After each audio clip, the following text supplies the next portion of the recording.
Quello che volevo mostrare oggi è questo libro che mi ho scaricato, che si chiama Tradizioni popolari veneziane, è a corte da Dom, sarebbe Domenico Giuseppe Bernoni. Leggende, racconti, novelle, fiabe, usi, canti, indovinelli.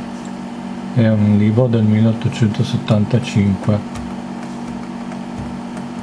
Bernoni è stato uno dei più grandi scrittori in lingua veneziana.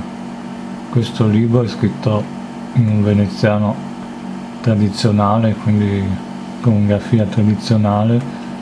Infatti ci sono diverse caratteristiche che fanno vedere appunto il tipo di scrittura che si usava una volta, un tempo, anche nelle opere letterarie.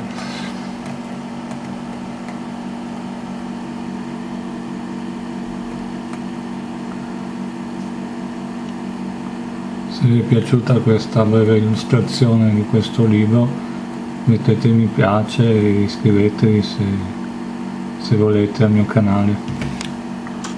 Alla prossima!